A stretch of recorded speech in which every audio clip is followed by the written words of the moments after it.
Dear audience, अस्सलाम वालेकुम। 5 minutes lesson series में हमारा टॉपिक चल रहा है तामीर शख्सियत के अनमोल असूल हदीस मुबारका की रोशनी में। इस ज़मन में जिस जामे हदीस के हवाले से हम बात कर रहे हैं उसमें अगला नुक्ता जो बयान किया गया है वो ये है कि हुज़ूर अलैहिस्सलाम ने फरमाया अल यकीन क़ुव्वती, यकीन मेरी ग़िज़ा है।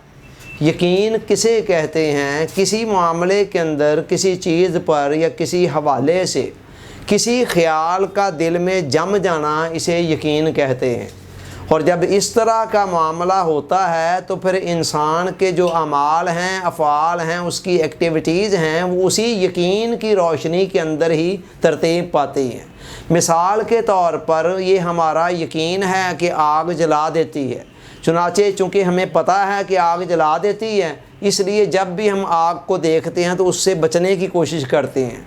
इसी तरह हमारा यकीन है कि सांप अगर डस ले तो इंसान को नुकसान पहुंचता है, चुनाचे जहाँ कहीं भी हमें सांप नज़र आएगा हम उससे बचने की कोशिश करेंगे। ये यकीन है। और इसी यकीन का रुख जब खुदा की तरफ मुड़ जाता है, आखिरत की तरफ मुड़ जाता है, तो इसको ईमान कहा जाता है। और हुज़ूर अलैहिस्सलाम फरमा रहे हैं कि यकीन मेरी कुव्वत है, यानी यकीन अल्लाह पर ईमान, आखिरत पर ईमान, ये मेरी कुव्वत है, मेरी ग़िज़ा है। ग़िज़ा क्या होती है? ग़िज़ा का फंक्शन ये होता है कि वो इंसान के जिस्म को ताकत देती है, तवानाई देती है, उसे बढ़ने में, फलने फूलने में मदद देती हैं। फिर जिस तरह मादी ग़िज़ा इंसान की जिस्मानी तक़वियत का ज़रिया बनती है, इसी तरह जो रूहानी ग़िज़ा है वो इंसान की रूह को ताकत देती है, उसे फलने फूलने, परवान चढ़ने के अंदर मदद देती है। चुनाचे आका फरमा रहे हैं कि यकीन मेरी ग़िज़ा है, यानी अल्लाह पर ईमान, यकीन, भरोसा, एतमाद मेरी रूह की तक़वियत का बायस बनती हैं। यकीन के मिलने के दो ज़राए होते हैं मेनली। पहला ज़रिया होता है इंसान का मुशाहदा। इंसान जब किसी मामले का मुशाहदा कर लेता है तो उस हवाले से उसके अंदर एक यकीन की कैफियत पैदा हो जाती है। मसलन हमने ये मुशाहदा किया, कई दफ़ा देखा कि आग जला देती है, चुनाचे उसके हवाले से हमारे अंदर एक यकीन की कैफियत पैदा हो गई कि आग वाकई जला देती है। अब हमारा इस पर बिलीफ है, यकीन है। और दूसरा तरीका होता है यकीन के मिलने का ख़बर, किसी की बात को सुनकर मान लेना, यानी बंदे पर एतमाद हो या जो भी ख़बर देने वाला ज़रिया है उस पर आपको एतमाद हो तो उसकी बात को सुनकर भी इंसान को यकीन आ जाता है।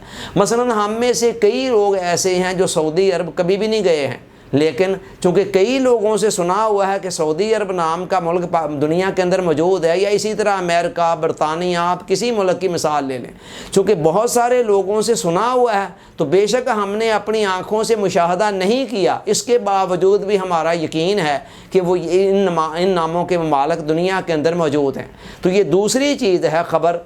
तो कुरान मजीद ने पहले सफ़े पर ही कह दिया था कि अल्लाह ज़ीना युमिनूना बिल ग़ैब, अल्लाह पर, आखिरत पर ईमान बिन देखे सिर्फ़ ख़बर के ज़रिए से लाना होगा।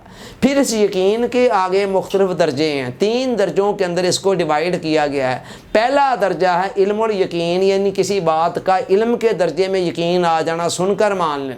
दूसरा है ऐनुल यकीन, इससे ऊपर वाला दर्जा कि किसी चीज़ को देख कर मान लेना। और तीसरा है कि किसी चीज़ को देख कर मान लेना। और तीसरा दर्जा है हक़्क़ुल यकीन, कि इंसान उस प्रोसेस में से गुज़र जाए। इसको एक मिसाल के ज़रिए से समझें कि अगर हम इस बात को सुनकर मान लें कि सांप अगर डस ले तो इंसान मर जाता है, तो ये इल्मुल यकीन है। और अगर खुदा ना खास्ता किसी को अपनी आँखों के सामने देख लें कि उसको सांप ने डसा और वो मर गया, तो ये ऐनुल यकीन हो गया। और अगर अल्लाह ना करे ख़ुद सांप हमें डस ले तो फिर ये हक़्क़ुल यकीन की बात होती है। अंबियाए किराम का जो यकीन होता है वो सबसे ऊपर वाले हक़्क़ुल यकीन के दर्जे में होता है, और औलियाए किराम का जो यकीन होता है वो ऐनुल यकीन के दर्जे में होता है, उससे निचले में। अवाम का यकीन आम तौर पर इल्मुल यकीन के दर्जे में होता है। आज हमारे किरदार के अंदर जितनी कमज़ोरियाँ हैं वो सारी की सारी नतीजा हैं हमारे ईमान और यकीन की कमज़ोरी का।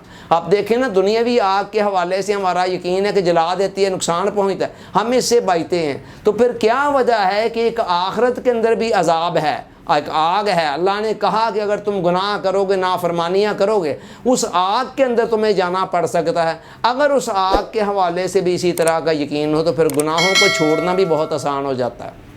اللہ تعالیٰ سوچنے، سمجھنے، یاد رکھنے اور عمل کی توفیق عطا فرمائے، آمین۔ آپ کا بہت بہت شکریہ۔ السلام علیکم۔